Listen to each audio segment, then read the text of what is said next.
கீழே தண்ணி இருக்கு.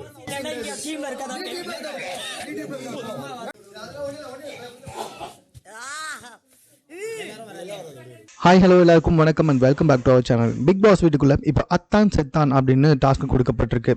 அத்தான் அப்படின்னு பிளேட்டுக்கு வச்சுருக்க பேரில் இருக்க ஃபுட்டு எல்லாமே ரொம்ப சூப்பராக இருக்கும். செத்தான் அப்படின்ற பிளேட்டுக்கு மேலே வச்சுருக்க ஃபுட்டு எல்லாமே வந்துட்டு ரொம்ப ரொம்ப கேவலமாக இருக்கும். ஸோ இது என்ன விஷயம்னா, இப்போ ஒரு டீமில் ஒரு ஆள் போயிட்டு அதுலேருந்து ஒரு ஃபுட்டை தேர்ந்தெடுத்து குடிப்பாங்க. அது அத்தானாக இருக்கலாம் இல்லை செத்தானாக இருக்கலாம். அதை தேர்ந்தெடுத்து குடிப்பாங்க. அவங்க ஃபேஸில் எந்த எக்ஸ்பிரஷனை காட்டுறாங்க அப்படின்றத வச்சு எதிரணி என்ன செய்யணும்னா, அது அத்தான் ஃபுட்டா செத்தான் ஃபுட்டான்னு கண்டுபிடிக்கணுங்க. ஸோ இதுதான் அந்த டாஸ்க்கு. ஸோ கண்டுபிடிக்கிறவங்களுக்கு ஒரு பாயிண்ட் வரும். ஸோ அதிகபட்ச பாயிண்ட் யார் எடுக்கிறாங்களோ அந்த டீம் வந்துட்டு வின் பண்ணுவாங்க. இதுதான் டாஸ்க்கு. ஸோ இதன்படி ஒரு டீமில் 4 பேர் போவாங்க. ஸோ இதில் பார்த்தீங்கன்னா ஆப்போசிட் டீம்லேயும் 4 பேர், இந்த டீம்லேயும் 4 பேர். ஒவ்வொருத்தராக போய்ட்டு எடுத்து குடிக்கும்பொழுது அது அத்தானா இல்லை செத்தானான்றதை கண்டுபிடிக்கணும். முதல்ல நம்மளுடைய விக்கல்ஸ் போனாருங்க. அவருக்கு தயிர் ஃபுல்லாக உப்பு போட்டு கொடுத்துருக்காங்க. இந்த ஆள் வந்துட்டு குடிச்சிட்டு எதுவுமே எந்த ரியாக்ஷனுமே இல்லாமல் நின்றுட்டு இருந்தார். ஸோ பரவாயில்ல, எதிரணி கண்டுபிடிச்சிட்டாங்க அது செத்தான் அப்படின்ற மாதிரி தான். பிகாஸ் அவர் முழுகிறதுக்கு கஷ்டப்பட்டு தொண்டையில் தெரிஞ்சுது. இந்த மாதிரி சின்ன சின்ன விஷயத்தை வச்சு தான் அதை கண்டுபிடிக்க முடியும். இவங்க செத்தான்னு சொல்லிட்டாங்க, அதுக்கேற்ற மாதிரியே வந்துட்டு அது செத்தானோட ஃபுட்டு தான். ஸோ அதுக்கப்புறமா விக்ரமுக்கு வாந்தி வர ஆரம்பிச்சிச்சு, வயிறுலாம் எரிய ஆரம்பிச்சிச்சு. பிகாஸ் அவ்வளோ உப்பு அவரால் வந்து தாங்கிக்கவே முடியலை. இந்த டாஸ்க் நடக்குதுல்ல அந்த ஆக்டிவிட்டி ஏரியா, அதை விட்டே வெளியே போயிட்டு வாமிட் பண்ணிட்டு வரேன்னு சொல்லிட்டு ஓடி போயிட்டாரு. மறுபடியும் அதுக்கப்புறமா பிக் பாஸ் என்ன பண்ணார்னா பேஸ்கெட்ஸ்லாம் எடுத்துன்னு வந்து வச்சாருங்க. இது அந்த டாஸ்கில் விக்ரமுக்கு நடந்த விஷயம். மற்றபடி எல்லாருமே வந்துட்டு போயிட்டு வந்தாங்க, கண்டுபிடிச்சிருந்தாங்க.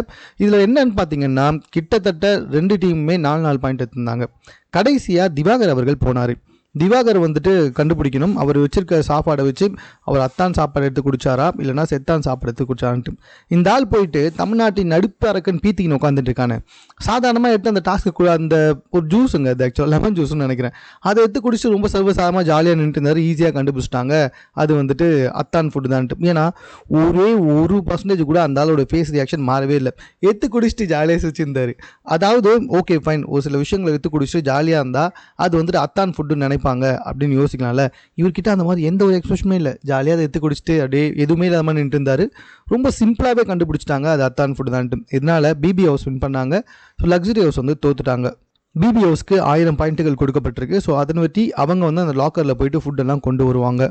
தமிழ்நாட்டின் நடிப்பு அரக்கன் நான் தான் வந்துட்டு கலைத்தாயின் மகன், நான் தான் வந்துட்டு கலைத்தாய் வந்துட்டு எனக்கு முழு விஷயத்தையும் கொடுத்துருக்காங்க அப்படின்னு சொல்லிட்டு ஒரு விஷயத்தை எப்படி பண்ணணும்னு கூட தெரில.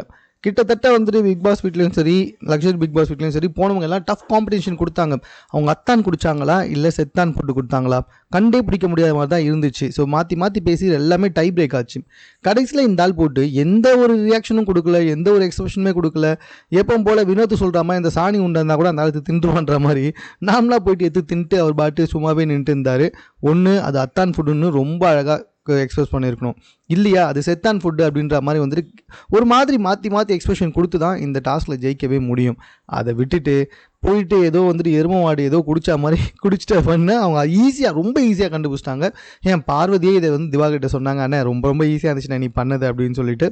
ஆனால் இதுக்கு முன்னாடி இருந்தாலும் வந்துட்டு குரூப்பிஸும் என்னை விளையாட விட மாட்டாங்க அப்படின்னு பயங்கரமாக கத்திட்டு இருந்தான். விளையாட விட்டால் தண்டக்கர்மம் மாதிரி விளையாட்டு வந்துட்டான். ஸோ இதனால் வந்துட்டு லக்ஸரி ஹவுஸ் தோற்று போச்சு. ஸோ மேலும் இது போன்ற செய்திகளை கூட தெரிந்து கொள்வதற்கு சென்னை சேனலை சப்ஸ்கிரைப் பண்ணுங்கள். இது குறித்த உங்களோட கருத்துக்கள் எதுவாக இருந்தாலும் கமெண்ட்டில் நீங்கள் பதிவு செய்யலாம்.